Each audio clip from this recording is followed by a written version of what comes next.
good afternoon, good evening, and good night. Thank you for joining us for the for the Faith Life Podcast of Discovery Fellowship Church. I'm your host, Pastor Nathan, here with my co-host. He is here this week, Pastor Matt. Hey guys, I was here last week. Well, okay, but last week we talked about I might not be here this week. You might not be here, and that if you were here, it would indicate something about something major happened. Something about major. No. We said it would indicate the timing of when we filmed. Got you. Either Monday or Friday. So what is it? So you might notice this podcast is coming out a little bit late in the day. A little bit late in the day, and because of that, it's because we're recording it today on Friday. Yeah, it's a quick turnaround time. It's like live almost, right? Because it's Friday. Yeah, and we release it on Friday. When we do our episode 100, should we do it live? I thought about that, but then I thought, I don't know if anybody would want to watch it live. Right. What time would you do it in order to get people to watch? Because people work, You'd have to do an evening show. We do a Friday night live and have people like call in. Yeah. That would be cool. Yeah. But I think we don't have a big enough fan base yet to make it interesting for you. So please share this podcast with somebody who has not yet heard it, somebody who maybe you've been having conversations about how to live out your faith and your life. That's why we call the podcast the Faith Life Podcast. Somebody who might benefit in growing closer to God, hopefully through thinking through and having some of these discussions in our intersection of our like culture and what we believe. As always, if you haven't done so already, please take a minute, leave us a 5-star review on Apple Podcasts, on Spotify, or wherever you downloaded this, and it helps other people find it. So write out a review, say something nice, subscribe to us on YouTube if you haven't done so already, and you can email us at podcast@dfchurch.com. That's right, podcast@dfchurch.com to be a part of the conversation. Love it. Matt, I've said that so many times now, it's just kind of like chugging through it. Like a train chugs, or like you do with a Gatorade or something? A Gatorade or something. Yeah. Yes. Okay. I like a train. I was thinking more of a train. Okay. Just kind of, I almost said steamrolling, but that, do trains steamroll? Like steam buns? A steamed roll? Like dumplings? No. Like a steam roll. Like dumplings. I love dumplings. I'm hungry, like a steam, like a train runs off steam. Yeah. And it rolls down the track. Yep, and you can't stop it once it gets going. You cannot. It takes a lot. I was thinking about this the other day. Speaking of steam, it was a couple weeks ago, actually. When I was going on vacation, I was driving out to Branson, Missouri, and we passed a ton of windmills. Mm-hmm. And so we were having a conversation about like how, windmills work to generate electricity, and the basic principle of like getting like a magnet and a coil of wire and you turn it is basically what drives all of our electricity. That's like the best way, no matter what source you're using first, that's how we generate energy, right? So whether it's a windmill turning that metal thing, or like you're using water to turn a wheel to make it, or like you're heating up something to make steam to turn that thing. I mean, that's how nuclear power works, right? It's not that we're just generating like something out of plutonium. It's just creating heat, which heats up water, which turns into steam and turns like at the very basic. That's the principle of all of our electricity. Isn't that weird? Science or magic, one of the two. Well, but like when you think maybe nuclear, a fine line between both. You feel like it should be just like glowing plutonium and electricity comes out. Right. But no, we're just using it to turn a crank. Right.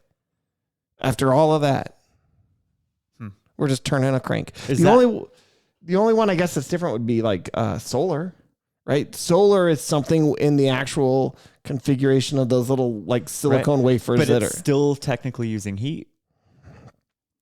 Right? Right. So is our only energy heat? I mean, I guess heat by definition, heat is energy. Right. Right? Or energy is heat. So are calories, aren't they? Yeah, they're not. Are energy or heat? Energy, not yes. heat. A calorie is a unit of energy. So sometimes when I consume a lot of calories at one time, I get the sweats. You're really hot. It's really hot. Because as you burn it, it turns into heat. I think that is it. If you are a science teacher, the most ridiculous discussion I think we've had on this. If you know anything about how energy works, is it just heat? Email us, podcast@dfchurch.com. Now, Where do the email us? At podcast@dfchurch.com. Or you can comment on the YouTube video below. Either way, we'll see it and we'll respond. Love it. Now, Matt, last week we just kind of did a potpourri discussion that started in the news and went from there. Yeah. This week, it's going to be, again, there's so much going on in the news right now. The world is on fire. Literally, right now, we've got a ton of smoke. We are in the top 10 worst air qualities globally in Denver right now. Yeah. Worst in the nation in Denver. Yeah. Yeah. So I was just in Southern California. SoCal. Not necessarily known for its high quality of air. SoCal. SoCal. Yeah. Yeah, you can't say SoCo. No. SoCo would be Southern Colorado. Correct. That's like Colorado Springs or further south. SoCal. And it was weird having cleaner air there than here. Like for the first time ever, it felt like. So yeah, coming back in, flying in, and then like driving. Is it just a combination of fires and smog? Is that what's going on? So we're getting smoke from 3 separate areas. Well, I guess all the Pacific Northwest, but Washington, Oregon, and Canada all have major fires, and it's all like coming and just settling here on us because we're special. Why is it coming to us? It's like when you're like at a campfire, and no matter where you stand, the smoke feels like it it's always blowing goes to you towards you. Yeah, it's Colorado. I'm making this up. I have no idea if this is science or just it feels good, so I'm going to do it. I love it. Conspiracy theory, something or other. I don't know. I want to say it has something to do with the Rocky Mountains and coming over that, the way that the air flows, it just everything settles here, coming over that, and so yeah, I'm on board with that. I don't know if it sounded good. That's just science. Yeah, I think you're right. Airflow. Well, as we get started today, instead of going to my normal news segment, I actually wanted to start us today on the Bible segment. Oh. Because the news is going to tie into our main segment a lot more. So that feels like last week. It's going to be like last week, although it's different news. And so different discussion. Okay. But for our Bible segment, if you have not heard this already, let me tell you, we are reading through the Bible in a year, and you can read along with us. Whether it's your first day reading it or you've been sticking with us this whole time, you can check the description in the show notes or on the YouTube video. There's a link directly to the Bible plan. Jump in. It doesn't matter if you haven't read all of it so far. We'd love to have you read the Bible with us now. So click that link and jump into the Bible. Now, Matt, the last time we talked about this, I was a little bit behind, and I still am a little bit behind. Okay. It's sometimes hard to catch up if it's one of those things where if you let it slip too much, and then it's just like, oh man, it's almost insurmountable because as much as you're digging out, time keeps marching on. So I'm still a little bit behind. I'm still reading about, I think I'm in Chronicles still. Okay. So I'm like a week so here's or so my recommendation behind. If that's you, or you, Nathan. Oh, thanks. Read like tomorrow's tomorrow. And then as you have that extra time, go back and read. But then it's all out of order. You miss the chronology of like the kings. Like we're kind of jumping around a little anyway in this plan, which I kind of like a little bit. It's just a little different than our normal ones. And it's so, fun. So read tomorrow's and read one you missed. And then read the next day's and one you missed. And just go that and you'll be caught up soon. It's like when you try to add up all the numbers between 1 and 10, you can have like 10, and then 9 and 1 is 10, 8 and 2 is 10, 7 and 3. It's just a bunch of 10s. And that's what reading the Bible plan is like? Yeah, because I'm reading each and eventually it'll coming together in the middle. 5 and 5. Is it like that? It's not like that at all. Okay. Because you're moving sequentially this way, and eventually this line. People listening can't hear that, but yeah. Right. I see what you're saying. Eventually your catch-up line is going to no longer move because you're caught up to where your today line is. I don't like ketchup. You're more of a mustard guy. I'm 100% more of a mustard guy. It's an abomination. In the Bible, here's the thing that jumped out. Like I said, I'm a little behind. But we're reading about all these kings of the 2 kingdoms, right? Judah and Israel. And some of them are good and some of them are bad. And they keep on like building up high places and Asherah poles, Baal idols, that kind of fun stuff. Fun stuff, yes. Fun stuff for idolatry. If you're going to do idolatry, I guess do it at like a ski resort. Those are the high places, right? Definitely. Like up in the mountains. Yeah. Now, what's weird about this is I don't know where the ark is during all this. Like, do they still have the ark? Nobody talks about it in any of this time. Yeah. When was the last time we heard where the ark was chronologically? At this point, I don't know. Now, I know eventually they talk about it a little bit. On Mount Ararat, our producer says, well, no, that's a different ark. That's Noah's.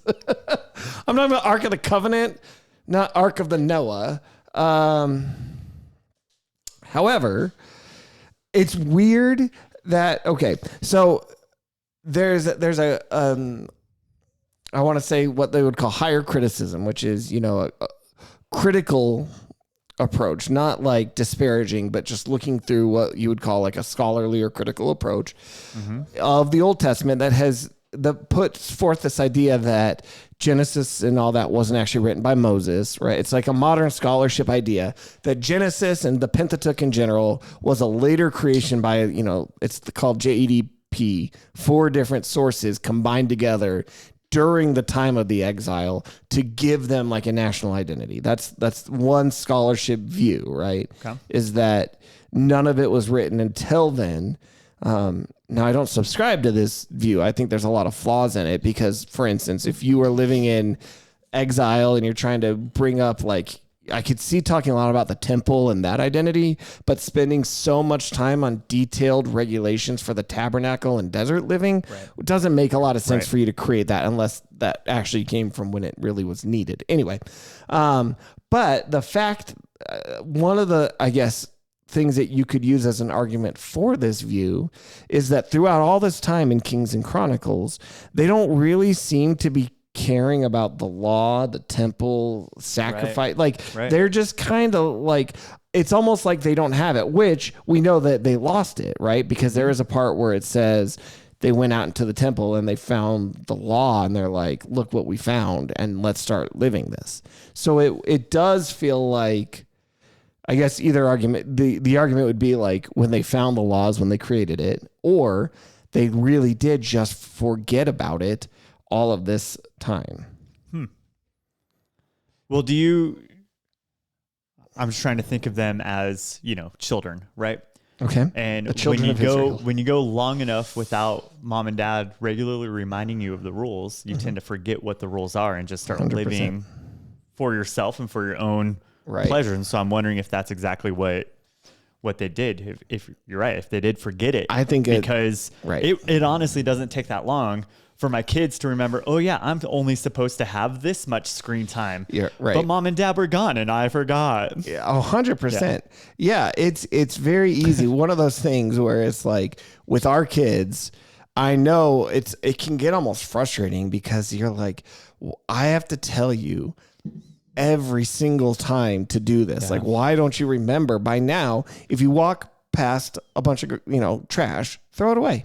Why do I have to tell you that every single time? Why do I have to remind you to do that? But it's true until you have to be constantly reminded to do certain things. And until you get to a point where you have the discipline to remind yourself, you're going to need that external reminder. Right. My third oldest, so we were gone for a couple days. Yeah. My wife and I were gone for a couple days. So we left the 4 boys at home. Is that scary to go to a whole other state with your youngest being as young as he is? No. Okay. I was fine with it. Cool. And it was probably scarier for Melinda. Yeah. Than for me. She called and checked in a lot. And I was like, I told them call and check in with us if they need something. Right. Like, and I mean, your oldest is like high school graduate. He graduated high school, responsible. We have neighbors that they know. If it were just like your 2 youngest, would it be a different story? Yeah, I wouldn't go out of state if it was just the 2 youngest. Okay. Yeah, I wouldn't leave overnight without someone else there. Right. Yeah. Okay. My oldest had your phone number just in case. That's right. I was like, didn't get a call from him. So. Yeah, no, it was great. House didn't burn down. It was awesome. But we came home and surprisingly, the kitchen was clean, the living room was clean, the dining room, the main floor was clean. And I was like, what? And I told him, I said, well done. Like, I'm proud of you. Good job. He's like, well, you should have seen it. He was like, so as soon as his 2 older brothers, they had to leave to go to rehearsal for their show. And he's like, as soon as they left, I just got to work. That's awesome. So, they went a couple days, probably not picking up after themselves, 100%. not doing a good job. 100%. But at least he still recognized, oh, mom and dad do have these expectations, or Right. maybe even not. Because honestly, my expectation was I was going to come home and I was going to be doing dishes right away. Right. But it wasn't. It was clean and it was pleasant. It is. Every now and then kids get it right. So even as an adult, this is still kind of how I think we operate. Like right now, in a similar fashion, my wife, Lex, is out of town with our oldest. They went to Reno since last Sunday, and they get Monday, and they get back on Sunday. And the house is not destroyed right now, but it's not 100% clean. A little less kept. It's a little less kept, but I know for a fact on Saturday I'm going to deep clean everything and say I don't want you to have to come home to a dirty house. Yeah. Well, and it's just the 3 boys are home, right? Yeah. And the 2 ladies are gone, and so Well, and it's honestly, it's like fitting the stereotypes. I know I'm going to need to do a deep clean before they get home anyway. Right. Why do it now, right? Knowing that your 2 boys and even you're going to make more mess. Exactly. You're going to eat more meals. I'm going to try to push that out to the last possible minute. So Lex, if you're watching this and listening to this, which you probably are, the house isn't destroyed, but it needs, I did scrub out the sink really good today. Nice. So this is a totally side tangent, but like we had recently finished and restained Elliot's desk, our daughter, and I had washed off the brushes with the wood stain in the sink, and it actually stained the porcelain of the sink. And so that was magic eraser. What'd you do to get the stain out? I used like a paint thinner, a paint stripper that I put on it and let it sit, and I scrubbed it and did that a couple times and finally got it out. Ooh. It was a pain. That's tough. But hey, it's clean. Yeah. I cleaned my shower this morning. See, men know how to clean. We know how to clean. We need to. Speaking of the whole men and like the stereotypes and stuff that go along with it, I get so mad when people like refer to dads as it relates to their kids. As, oh, you're babysitting the kids this week, huh? Yeah, that's annoying. Like your wife's out of town this week. Right. I don't know if anyone has said it to you or maybe thought it and not said it, but oh, Nathan's babysitting this week because Lex is gone. I haven't heard it to my face. No, it's called parenting. I'm just being 100%. Parent. You're a dad. You're not babysitting. They're your kids. Like I hated it when people would say that to me when Melinda was gone for something. I'm like, no, it's my joy and my privilege and my responsibility to parent my children. Right. It's not that when my wife is here, I'm just like, all right, I'm not doing anything. I had it happen one time at a grocery store. I think I just had the 2 oldest. So they were young at the time and Melinda was gone. And I'm at the grocery store with just my 2 boys. And it's like, oh, you're babysitting, huh? I'm like, no, I'm their dad. It is weird. She shut down immediately. It was an older woman, sweet. Like I know she didn't mean anything by it, but right away I was like, no, I'm not babysitting. I'm their dad. And immediately I was like, oh, maybe I did say something. Or like, I guess dads don't babysit. I guess it's just a cultural, like a different cultural generation even, where it was like the mom's only responsibility was raising the kids and the dad's only responsibility was going to work. Right. Like he came home and it's, you better have those kids taken care of because I need to sit and have a drink. Right. And now the expectation is, wife, you go to work. And also when I get home, I expect the kids are taken care of, dinner's on the table, you bring my slippers and that's what not. I don't think that's not what's supposed to happen. That's not what's supposed to happen. Is that an expectation still for people? No. I don't know. I think it's a dream that some people might have. I think it's like, for instance, I love to cook. And so I don't expect there to be dinner on the table when I get home from work. Like I get home from work and I get to cook and I'm excited about that. Well, also like what time is dinner time?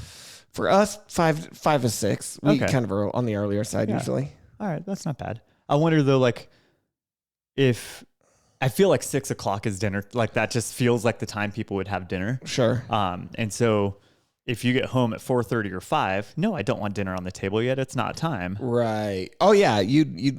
No.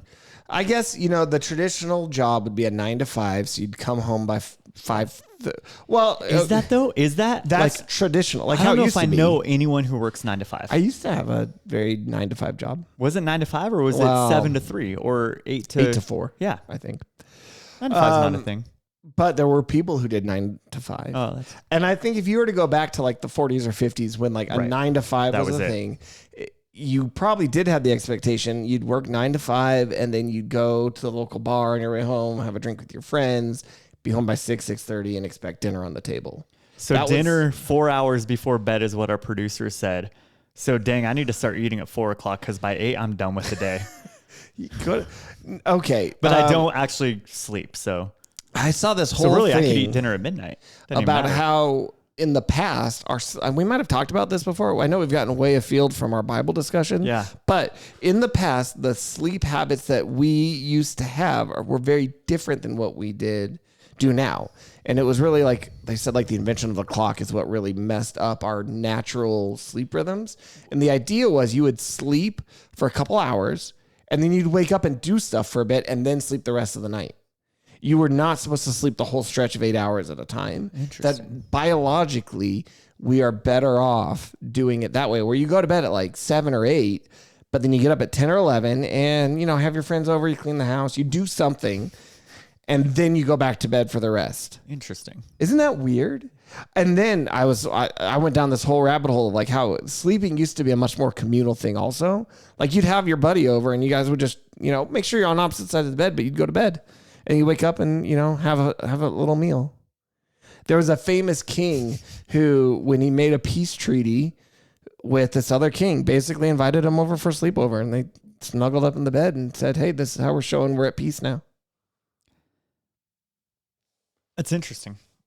Isn't that weird? So all the kings in ancient Israel just needed a good nap. Together, like they snuggle up. Same. Right? Not the snuggle up part. I just need a good nap sometimes. There was that episode of Friends where Joey and Ross took a nap together on the couch, and it was the best nap they ever had. So there's probably something to it. I love it. I think it was Kobe Bryant, basketball player, if you didn't know that, who talked about most of his peers were getting to the gym at 8 o'clock in the morning to work out, exercise, shoot, right? Get their work in for the day for basketball. So he actually, I want to say in high school, started at 4 o'clock in the morning. Oh my goodness. 4 hours before anyone else was on the court, anyone else was putting in the work. He already had a 4-hour head start on all of them. Well, that's why he was so good, right? Do that 4 or 5 days a week. You're looking at 20 hours a week of more work. You put in 52 weeks a year. Mm-hmm. You're looking at 100 and some odd hours in a year over a 20-year career. Mm-hmm. All of a sudden, I'm thousands of hours better than anyone else because I put in that extra work, and no one can catch up. It's like that mindset. That's an interesting thing. I feel like going back to our Bible reading, like the Proverbs talk a lot about that, like putting in the work, not just sleeping too much and spending the time. I do like in this Bible plan how we've basically reread the Proverbs every month. Right. Because that really, you start to really get those kind of... it's interesting. The Proverbs talk a lot about like napping being not necessarily a good thing. Sure. But then you see elsewhere in scripture where naps are a good thing. So how do you balance that?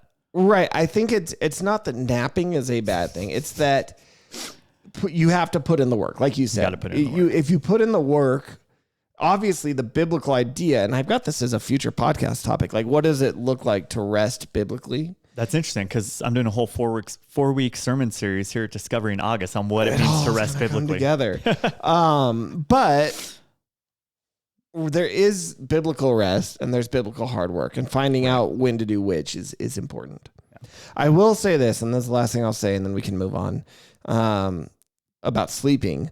I wish we didn't need to sleep, or at least sleep as much. Say this often. It's a waste of time, right? Yeah. If I could, if I slept for 2 hours and got up and could like read a book, or you do like the way that we used to do it, and then sleep another 4 or 5. Right. And so the total time was still that like 8-hour window or whatever, but I interrupted it in the middle and still felt rested. Yeah. That would be cool. I like it. One more thing on naps, but this ties into the Bible a little bit. Okay. I've seen a lot on social media. Oh, dang. Who was so hungry he just wanted to die? Jonah. No. Elijah or Shah? Uh-huh. It's one of the Eli's. Yeah. Say Eli, and you're right. Yeah, Eli. And so the meme that's going around says, well, God told him to take a nap and eat.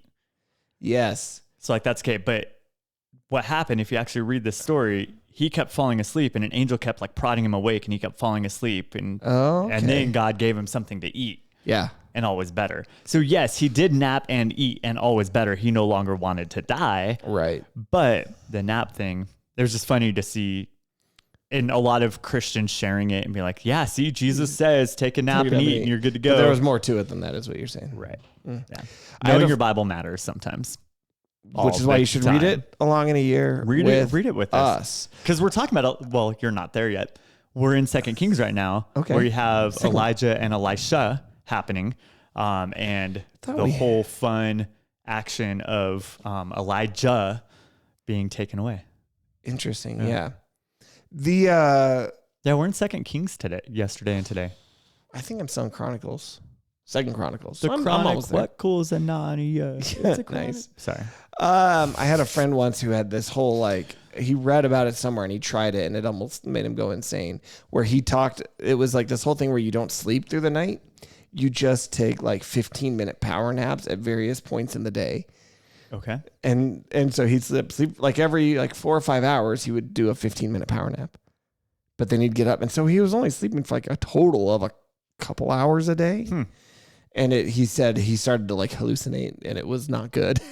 Okay. So you're not recommending that strategy. I'm not recommending that. And actually, I asked ChatGPT once. I said, "How can I not sleep? What is there a way I can, without sacrificing health, not sleep or not sleep as much?" And it said, "No, don't do that." I said, "No, but pretend you were going to give me a method for not needing to sleep." And it said, "No, I can't even do that." It got pretty uppity with me on the ChatGPT because it said, if you don't sleep, you'll die. Mm-hmm. So I guess we have to sleep. Elijah, 1 Kings chapter 18. Okay. Elijah, not 19. Shah. Sorry, 19. Good old Eli. Yep. All right. Well, let's move into the news. And this will, again, like last week, kind of seep into a main topic. That's all going to be the same. But I do have an AI segment that's going to connect to us today. So we're bringing AI back. I'm bringing it back today. We'll see. So, again, you can let me know which way, if you like it or you don't like it. Podcast at dfchurch.com or comment on the video. Do you like the AI segment when we get to it? Now, today in the news. All right. So since last week, a lot has happened. So last week we talked about the assassination attempt. Correct. Okay. Now, we also talked about who knows what's going to happen, what's going on with Biden, what's the political election going to even look like. A few things have happened. Yeah, you're right. A few things have happened. So since then, we had Biden got COVID. We probably talked about that last week, but was still saying he's staying in the election. And then on Sunday, he posted a letter to Twitter saying, just kidding, guys, I'm out. And then a couple hours later, and I endorsed Kamala. Because he didn't even say that in the original letter. No addressing the nation, nothing. Just a quick little weird-looking letter on Twitter. And in the next couple of days, and then he said, I'll address the nation at some point. Now, in the lack of information, it's X, not Twitter, but I'm not going to call it X. Sorry. Elon Musk is going to ban you. You know what, Elon Musk, would you like to be on this podcast? If anybody knows Elon Musk, I would love to have you as a guest. Come be on the show. We'll talk to you about it. Now, in the absence of information, people just go crazy. We let our minds run wild. We let our minds run wild. Make up our own headcanon. Yes. This is true in every aspect of our lives. Right. And so in a parallel but similar area, I believe it was on Monday or Tuesday of this week, the head of the Secret Service had a congressional hearing that she had to go to. I watched almost all of it because I was like, what's going on with this? This is fascinating. And amazingly, somebody brought this up. They said, look, you have so far today said almost nothing. We've asked you a lot of questions and you've said, I can't give you the answer to that. Yeah. And this person said, there are so many conspiracy theories swirling around this right now. And you not giving information just feeds those conspiracy theories. And I think that's a very interesting thing for everything we're talking about today.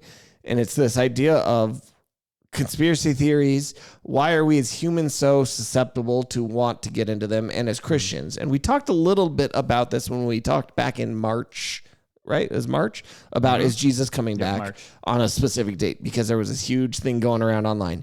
But when it comes to the current news cycle, I feel like it's even more amped up than it was back then.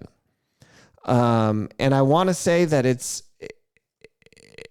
just really strange. And so we're going to talk through some of these things. But so let's go back. So Biden was seen on Friday.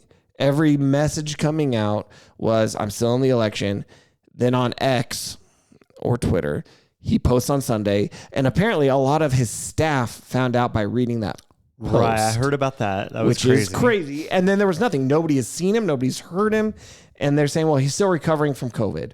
Then some prominent figures start posting, I have sources inside that have said he was involved in a horrific accident. That one said, because he was supposed to go to Las Vegas and he canceled it because of COVID.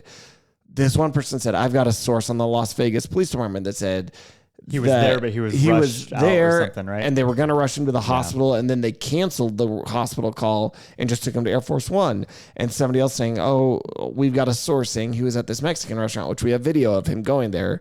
But then he slipped and fell and hit his head. And then there was people, it's like all these different sources. And then people are noticing, well, they say he has COVID and he has to isolate, which is why we haven't seen him. But as he left Vegas and we saw him leaving Vegas, nobody had masks on. Nobody was distancing from him. He seemed fine. And so all of this stuff is swirling that, oh, did he actually pass away? Is Biden actually going to be just completely gone? Are we going to have President Kamala soon?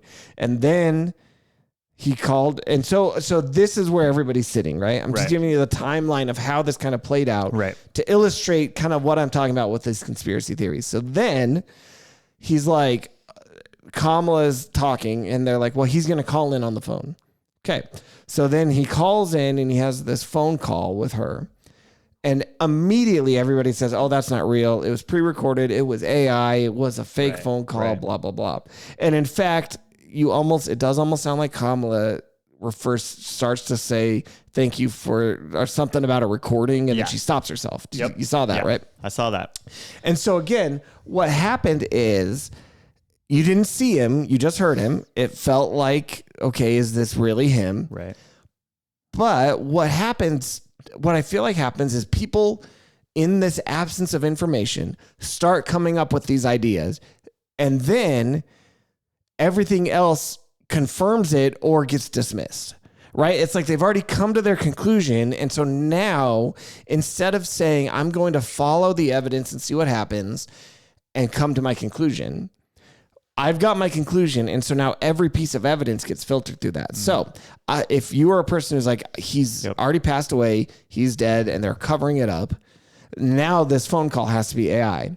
Okay, so then what happens? Well, on Wednesday, he flies back and we see him give an address to the nation, and he's supposed to explain why he's dropping out. He doesn't really. He talks a little bit about handing it over to the next generation. He doesn't mention his health. He doesn't mention his capacity to lead or anything like that. But again, you've got this belief that people are already having that says, I have already come to the conclusion that he's passed away.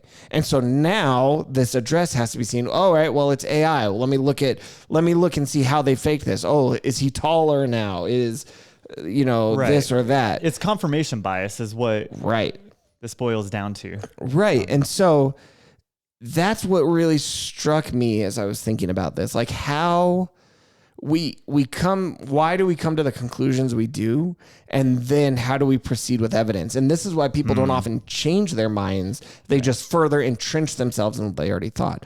So we can, and I'd like to talk about the specifics of this. Like, is something really happening? Because like I said last week, everything's a conspiracy theory until it's not.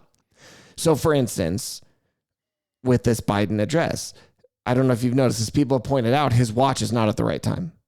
It was not live, is what it looks like, because his watch was not at the time it was.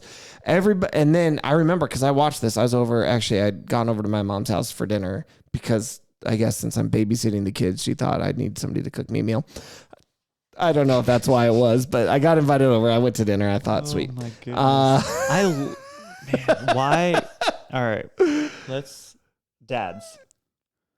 let's be such incredibly involved, high level. I know this is a change of subject. Just No, quick. you're fine. Incredibly involved, high level parents who love Jesus and love their children and point their children towards Jesus, who know how to change a diaper, who know how to clean a house, who know how to cook, who knows how to have important conversations and take kids where they need to be, when they need to be, knows how to look at a calendar. So much so that we get rid of this stupid stereotype that dads are dumb and not involved, and then they need all the help and support they can. I love help and support, right? I'm not going to bash that ever. Right, which is why I went over to dinner. But I am a competent father. Right. Like, I'm not tooting my own horn. I am a competent father. I can raise my children. I could cook them a meal. Now, Grandma, thank you for inviting me over. Yep. If, Grandma, you invited us over because you think I am incompetent and incapable, right, we didn't have a different conversation. Straight hundy. I kind of want to blame... Was it a good meal? Did you have a good time? Yeah, it was fine. Sweet. I want to blame all the 90s movies because it was always like the dad who was at work and had no time for his kids and missed the baseball game and he was divorced already and the new... Like, I'm thinking liar, we're liar. Not all Homer Simpson. Homer Simpson. Exactly. So maybe some of us are, but not all of us. So you're watching the address. I was watching his address and my mom was like, wait, is his wife even there? And they're like, no, we saw that she was already gone to Paris, blah, blah, blah. But then we found out later, no, she was there. And so then it was like, but wait, was she in Paris? Which now takes us back to, was it pre-recorded and not live? Right. And I'm going to say, yes, it was probably, I think, and this is where, is it a conspiracy theory until it's true? I feel like his address was probably pre-recorded. Potentially in front of a green screen. Potentially in front of a, well, but here's where the green screen thing doesn't work. Okay.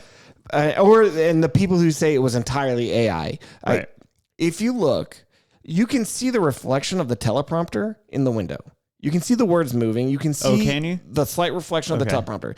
There's not an AI that is going to think to put in a reflection of a teleprompter slightly in the glass. I just don't think that's feasible, right? All I saw, I mean, I watched some of the clips, but then the extra videos I saw about it were pointing out that you can see the reflection of his torso, but not his head. Yeah. Or pointing out that underneath both arms, it was just like solid gray. It was very strange. Or some like weird texture and color that didn't match everything else. And then one of the trees in the background was blowing, but the rest were perfectly still. Right. So I'll tell you what I think is maybe happening.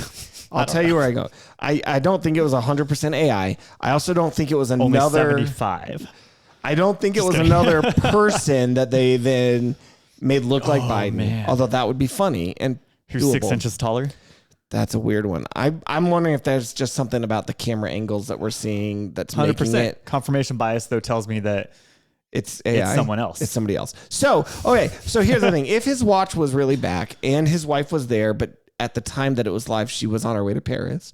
That tells me they pre-recorded it, and that tells me they digitally manipulated it. So it's really him, but they made him not look as old. They smoothed out his wrinkles. Yeah, I can see that. Which is why we see distortion in other spots like the chair and things like that. They were trying to make him look less frail and old. Nathan, it sounds like you don't want this conspiracy of him not being around anymore to be true. I don't want either way. Like, it would be weird for me to want him to be dead. Right. Or alive. Why do I don't know what I don't want. Dead or alive. That's what the song is about. Biden. Oh, weird. But it also would seem weird. Like, honestly, if he had actually passed away, why wouldn't they just say that and further cement Kamala? Like, but now she's the president. We're gonna we're throwing everything behind her anyway. It would only help them if he passed away. Okay, to some for extent, sake right? of rabbit hole action, sure, and fun conspiracy. I like it. It's the reason why, and I don't believe this. Okay, I'm just saying it. The reason why you want to put on this front of a united Democratic Party with Biden supporting Harris until the election in November is because it's a giant government cover-up, because they know that once Harris is in charge, that's when the stuff hits the fan, if you know what I'm It's saying. not going to go well. But it's then not why going are to go they well, and the rest of the uniting world's going to behind see her it. so much? Because they know that they can still manipulate the puppet behind the scenes. Well, and like, because Okay. I highly doubt any president, at least in my lifetime, however long that is, 40 has been 100% the one making all the decisions, Oh, right? for sure. They have a huge team of people around sure. them. I also highly doubt, and this again, I have no evidence to back this up. This is my conspiracy, that our politicians are actually in it for what is best for America and the country, and it's more what's best for their party, 100%. their politics, and their personal agenda. 100%. And so, yeah, I don't see any outcome that's going to be good for the country in this. Right. And so as you look at all this, it's just, why are we so, first of all, why are we so drawn to these conspiracy theories? Why are we so quick to fall down? Because even like, as I've watched all this, I've been thinking like, well, my goodness, what if Biden had passed away and it's a big cover up? Like, that'll be crazy. And it started, I started to look for confirmation. Why, like, is this really going or is it not? And then the other thing that really surprised me about this, I was really intrigued, and you can go back to earlier episodes. I talked a lot about this to see what role AI would factor into this election in terms of fake things being created and being believed as true. What I didn't expect was true things happening and being blamed on AI. Right? I thought it would be more of the other way, where somebody would make an AI thing and a lot of people would buy it as real. Right. Whereas what's like happening both is of those. Everybody right now is seeing something that's potentially real and saying, nope, it's fake, it's AI. Right. It's the opposite way that I expected us to go. Like, we're more quick to jump at something's AI. Like, people are like, I played the phone call through an AI detector and it came up as 90% AI. I put the video through an AI detector and it came up as 75% AI. It's like, I wonder what would happen. Like, all right, let's use your same technology, your AI detector, on a real video that we know is on real. on something we've done that we know we were there. I would. That's interesting. It would show up as maybe. AI, or what if it didn't? Does that help the case? You have to be really careful, because you need. So, like, for instance, when people were putting this phone call that he called in and saying it was AI. And then even then they did this. They're like, we'll play some other presidential speeches through it, and these that we know are real showed up as not AI. So, but does the fact that it was like a phone call that was already a little distorted, that type of thing, you'd have to get similar segments, to really make that comparison. But so all of that then swirling around in this big miasma. What do you think, Matt? Why do we as people, and sometimes even as Christians, it seems like, get so invested in this type of conspiracy or speculativeness, or what? Like, where does this come from? You said sometimes, even as Christians. Yeah. I might push back on that word sometimes. And just say, I feel like a lot of times, oftentimes, it's people who are claiming to be Christians are the ones at the forefront of some of these conspiracy theories. Okay. And so you ask the question, why? I don't know. Why are we crazy, right? Right. I think a lot of it. So let's go with, what is faith? The faith is the hope in things that we have not seen. Okay, the assurance of things. That's the trying to quote that verse. I butchered it. You're throwing in Hebrews chapter 11, verse 1. Faith is a belief in something. Yeah. Now, assurance of things hoped for, conviction of things not yet seen. Right. Mark Twain famously said, and this is a bad definition, that faith is believing what you know ain't true. What you know ain't true. Yeah. Okay. No, there's assurance, there's confidence, there's yeah. But it's things not seen. Right. So with conspiracy theories, there's an element of faith in there. Not faith in Christ. Right. There's an element of faith, right? I'm putting my assurance into something I can't really see and know to be true, certainly. I mean, as a Christ follower, Faith is the primary thing. I have evidence. I have reasonable faith, as William Lane Craig would call it, right? They're evidence, but I have to have an assurance of things hoped for and a conviction of things not seen based upon the evidence. Okay. Right. And so I already, as a Christian, have this bent towards that because I've grounded my entire life on it. On knowing that Jesus, who I have not seen personally face to face walking this earth, knowing that he is exactly who he says he is in scripture and knowing that the Bible, right? So like I have this natural tendency towards faith. And I think with conspiracy theories, they have to operate by some form of faith. Okay. Some sort of, I can't see that to be 100% certain. I mean, our entire lives, we operate by faith. The question is, what's your faith in? What's your faith right? in? And so I think for a lot of Christians in America specifically, as we're talking about conspiracy theories as it relates to politics, I mean, let's go back to 2020 election too. We can have this exact same conversation because it happened. Just in different ways. It wasn't necessarily about is Biden actually alive or not, but as it relates to politics and how Trump is the chosen one and all these sorts of ridiculous statements from people who are claiming to be Christians. We have this leaning towards that, but I think we also have this problem with, we've talked about it, I think a long time ago, with this idea of Christian nationalism, right? This notion that America is the like chosen instrument by God to be used to bring about his will in our entire world, right? That America exists to accomplish God's purposes. That the prophecies in the Bible about end times and all that, it's all about us and America, right? We are the leader of God's will being done on the earth. Yeah. That's a bold statement. That's a big one. I'm not saying it can't be true, but I'm saying bet, right? Like, Bet. I love that. Show me why we're that special. I love America. I love our country. I love the freedoms that we have. I also hate who we've become lately. I hate the fight that we have. We talked about this last week.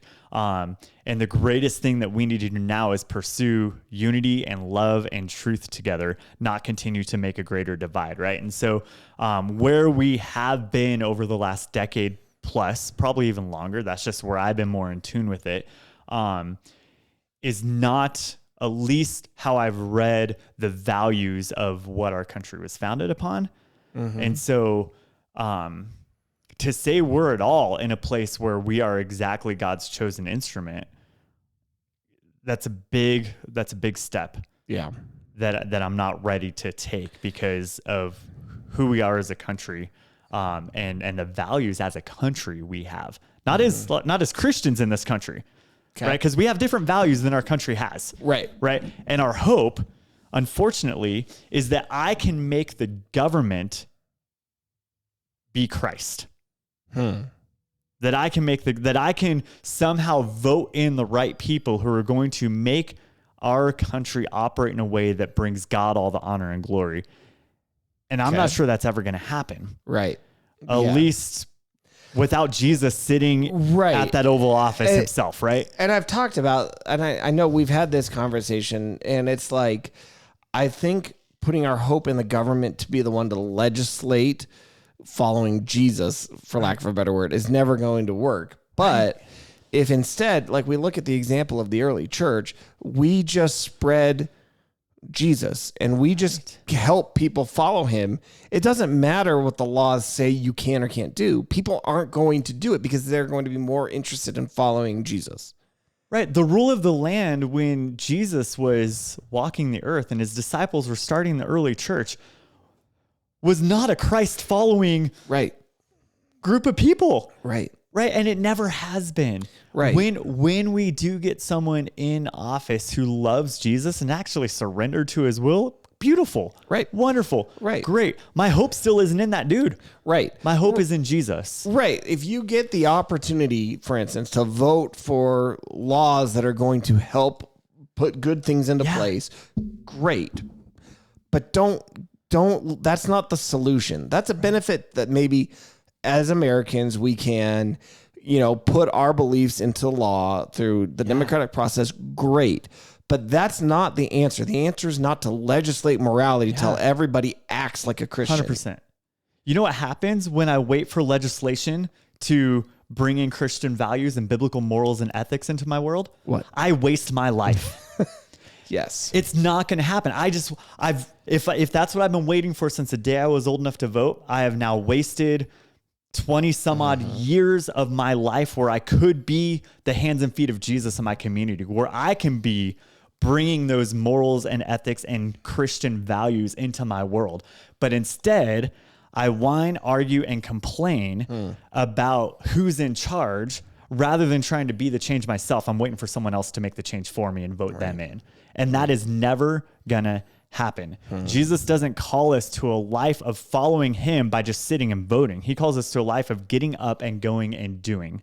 Right. And so we need to, as Christians, stop sitting on our couches looking for conspiracies that we can then bring down the other side in order to raise up our side. And instead, as Christians, let's get out and go do something. Let's go share the love of Christ with people. Let's go be the hands and feet of Jesus. And the truth will reveal itself. Right. In fact, he has revealed himself. Right. Jesus is the truth. We've talked about this, right? And so let's pursue that and then let that be the guiding thing for every aspect of my life. I love that. Now, let me step back a bit to the question I'd asked you before, and I know we might be running a little long, but I like this. This is fun. This might be my confirmation bias, and this might be my filter that I put everything through. But when we get to this question of like, why do we as humans do this? I'm going to go back to and you can tell me what do you think about this? I think it's the same root that led to, and again, this is my own thing. I feel like I see it everywhere, but I think it's whatever.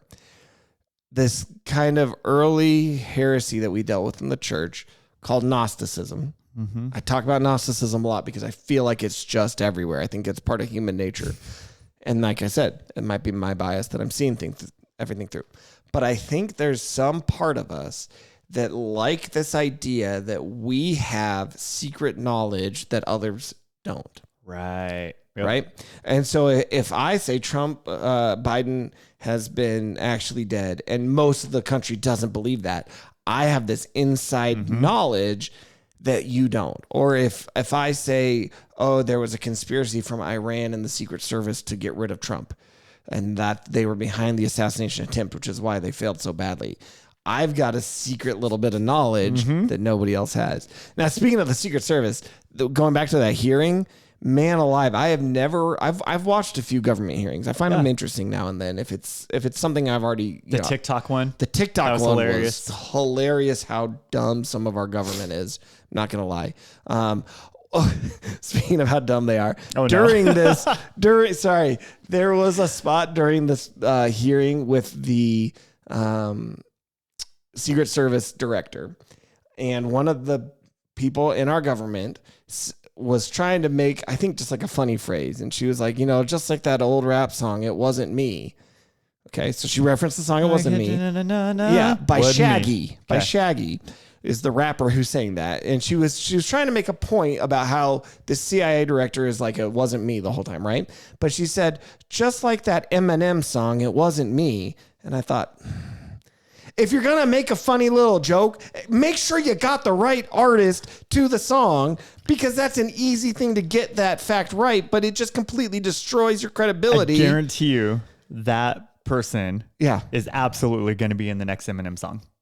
Oh, I hope he will tear it apart. That's so funny. I hope so. Oh, my goodness. Anyway, and so I'm just like, okay, if you're going to make a joke, get the right. details right. That's not hard to do. But watching that, bipartisan, so there was people on both sides, and I have never seen such unified support against this person. Like every single person said, you should be ashamed and you need to resign or we'll fire you. And she did resign. And she did resign the next day. I couldn't, I'm shocked because watching every single, I mean, can you imagine 4 hours of having both sides of the party, even when they went and used this, which is the other thing I hate, they use this as an opportunity to pontificate about something else, right? Absolutely. It's like, we are here to ask the director of the Secret Service about what happened with the assassination on Trump.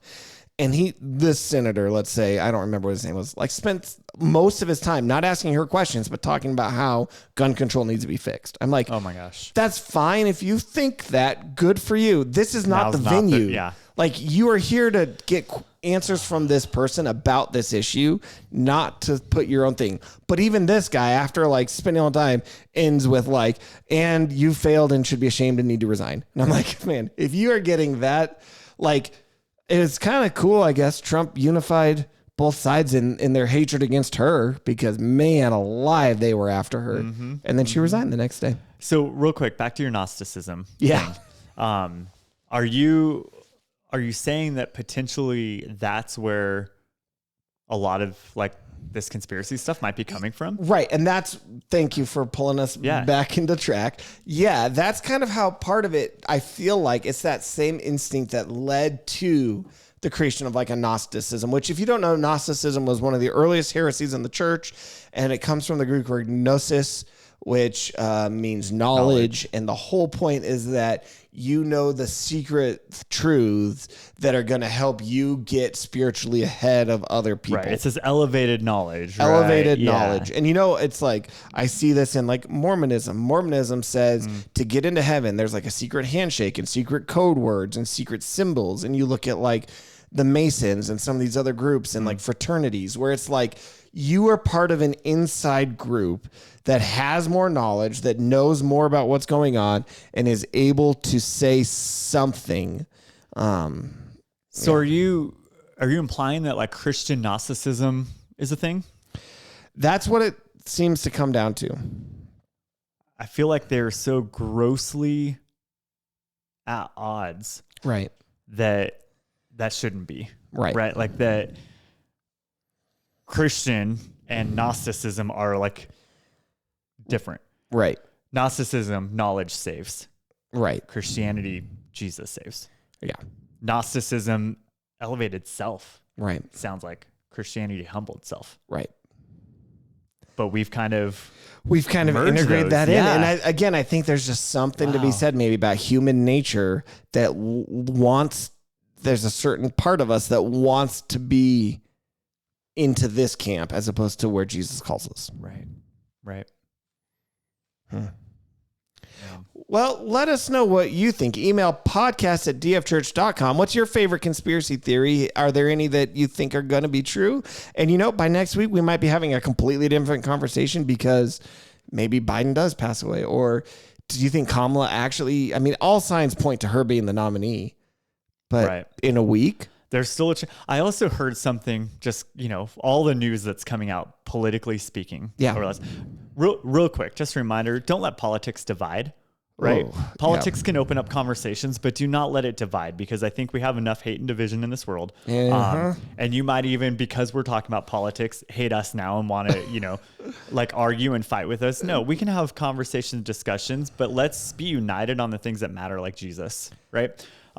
So with that, and with the politics thing, I saw something this morning that I guess Trump had a conversation with someone where he's trying to figure out if he can get out of JD Vance now, being his vice president nominee. I saw that there was that conspiracy, but I don't know if there's any accuracy to it. Right, and that's the problem is we live in a world today, and we're going to do an AI segment here in a minute, where it is hard to know what's true. It's very hard to know what's true. It is so easy to fake things, to make stuff up. It's easy to go viral with my fake news.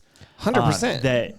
That we have to, more than ever, regularly pray and ask God for discernment and wisdom in all things. Right. Like, if you have not, in the last week and 2 weeks since the assassination attempt. Yeah, it's been 2 weeks now. Man, if you have not asked God for discernment and wisdom in the midst of everything that's going on, like, stop now. Well, if you're driving, you can pray with your eyes up, but you can pray. Ask God now. Like, stop now and ask God, because more than ever, we live in a world where the lines between truth and fiction are so blurred, Right. and so hard to know. And we need the truth more than ever. And so just that friendly reminder to be seeking truth and asking God to regularly reveal it to you.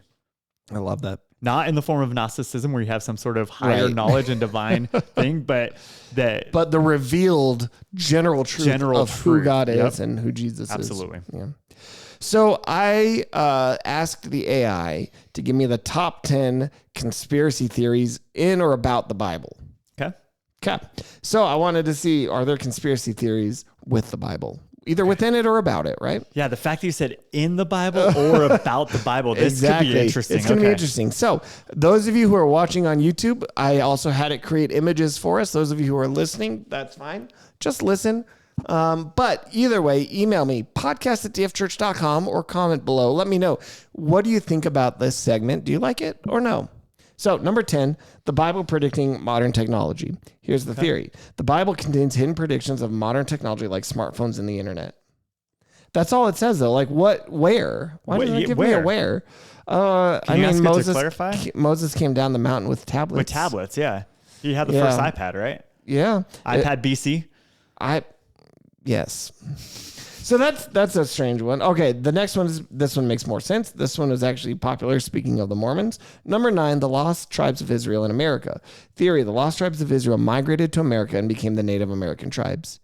That was a conspiracy. Mm-hmm. A lot of people thought that. In fact, that's what Joseph Smith taught, that the lost tribes came in these big boats that had holes on every side and like torpedoed through the water and came to America. And that's where the Native Americans came from, which makes sense. You come here in the 1700s and there's already people here. You're like, who are these people? Where'd they come from? They're all Jewish. Number 8 is the Black Pope conspiracy. Now, I don't think this means racially. The theory is that there's a shadowy figure known as the Black Pope who controls the Vatican and by extension, the world. So that's kind of a creepy, like... now it kind of falls into like deep state. Like the Illuminati. Too. Yeah. All right. That's fun. Number 7, the Vatican's secret time machine. The theory is that the Vatican possesses a time machine called the chronovisor that allows them to view... The chronovisor. that allows them to view past and future events. That's awesome. I thought about this. If you could... Okay, this is a weird thought, but... When we look, for instance, when we look at stars that are 100,000 light years away, that light is from 100,000 years ago or whatever, hits us, we're seeing what it looked like 100,000 years ago, right? So if you had a really powerful telescope, like really better than anything we have, and you could open up a little, or you could send it out faster than light, or you could open up a little wormhole. If you were to go 5,000 light years away from Earth, let's say, and put this telescope and point it at us, if you were to be able to get it there instantly, like at this moment, and you had a really strong telescope, you would see the Earth 5,000 years ago. So you could see stuff that was happening on the surface in the past. Isn't that cool? Huh. So yeah, if you could see a dinosaur, if you could, you'd have to be able to travel faster than light. Because if it took you 5,000 years to get there, you're not going to see it. You're saying the chronovisor could be real. I'm saying the chronovisor could be real. I love it. We could see into the past. All right. Number 6, the Nephilim. We talked about them recently as ancient astronauts. Sweet. The Nephilim mentioned in Genesis were actually ancient astronauts from another planet. Which planet, though? Kolob. Let's go back to the Mormons. No, I don't know. Mars?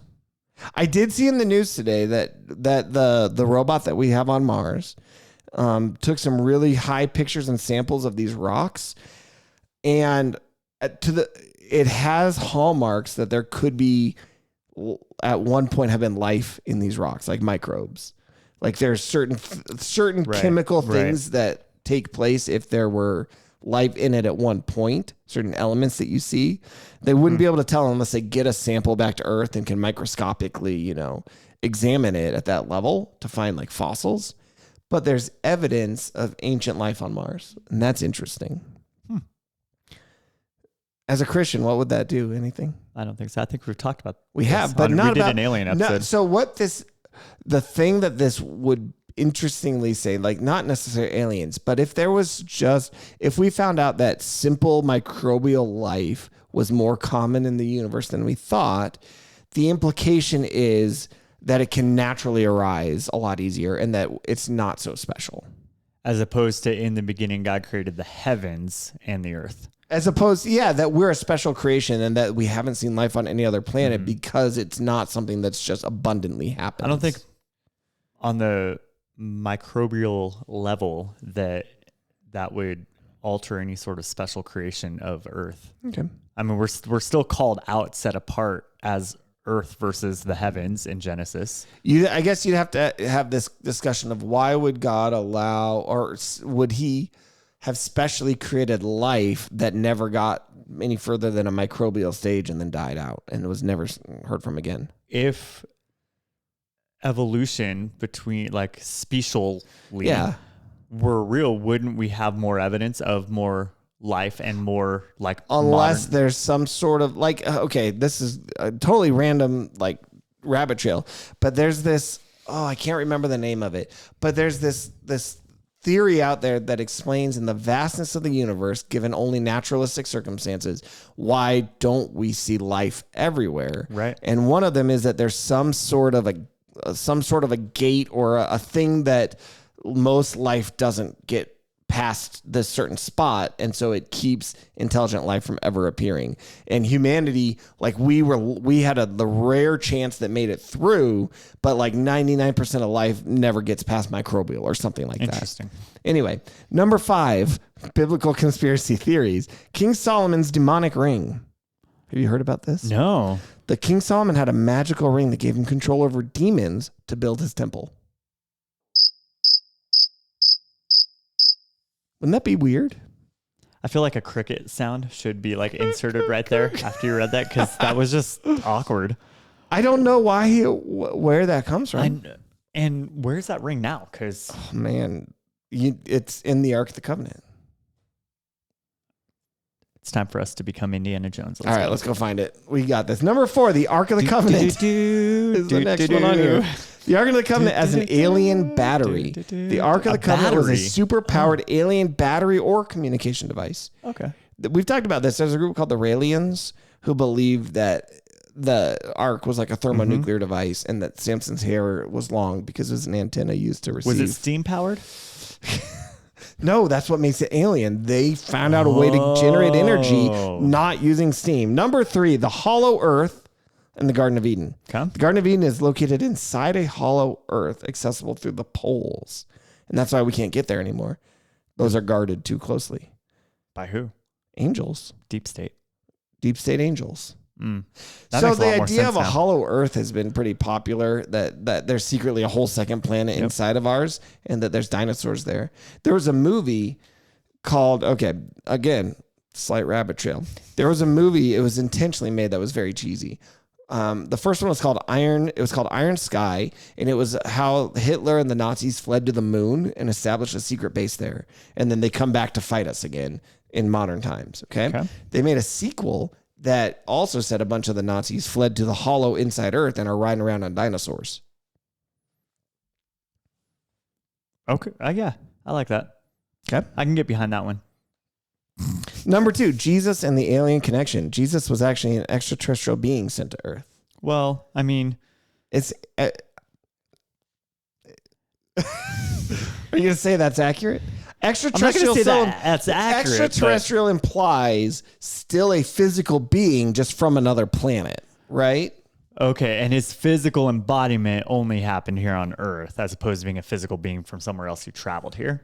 Yeah. Is that what you're kind of? Yeah. Like Jesus wasn't just, and so this theory would say that Jesus all of his miracles were just highly advanced alien technology, probably. That's interesting. No. Number 1, we all know this one. I remember when a lot of Christians were into this. The Bible code. Hidden messages and prophecies can be found in the Bible, and it's read through a specific code or algorithm. See, does that more lean into Gnosticism though, as like this higher knowledge when you can like decode it? If I put in all the letters in Hebrew and I pick every 4th letter, it says 9/11 is going to happen. Right. Stuff like that. Or 6/11. That's relating to the assassination attempt. Right. Did we talk about the pastor who then turned to Ephesians 6:11 and made that connection? We did offline, I think. I don't think we did it here. So I watched a video clip of a pastor doing it. Okay. And he said Ephesians 6:11 says, and then he quoted Ephesians 6:10. So he was already really bad. Yeah. Do you want to? And he said he was assassinated, or the attempt was on 6/11 as opposed to at 6/11. Right. So I was thinking he had the date wrong, but he was talking about the time. But I thought he meant the date, and I was really confused. And then I saw another like talk show host person who was like, Ephesians. In the video that our producer sent us, that guy actually brings in all those video clips into it, which is why I was able to see all the different video clips. But then she quoted 6:11 correctly, where it's about the armor of God. That makes more sense. Yeah. Do you want to know a worse, I think, egregious example of trying to pull in biblical things and apply them to the Trump issue? Yes. I don't know if you want me to name this pastor. He's a well-known pastor, but he said this online, so it's not like this is hidden. All right. Do it. Do you know Jack Hibbs? I know the Hibbs. Okay. Jack Hibbs is talking about what happened to Trump. I'm gonna start reading. Hibbs says, this is quoting an article, charisma.com or something. Hibbs says the part of the significance of what happened with Trump's ear being grazed by the bullet he said about the blood? Yeah. Oh my goodness. So I'll get to the quote from him. It's not only a miracle, but a deeper symbolic purpose as well. Here's the quote from Jack Hibbs. This is a strange connection, I know, but God said, all those who represent me in the priesthood, there's to be a sacrificial basin of blood, and I want the toe of the priest to be dipped in the blood, the big toe, the right toe, dipped in the blood, and I want the priest's thumb dipped in blood, because his feet and his decision-making is covered in my blood, and then take the blood from the basin and put it on your right ear, Hibbs said, and then continued to draw that parallel to further pointing out that what happened to Trump being the same thing, where his hand was on his ear in the blood, and so it's like the priest who's now following God.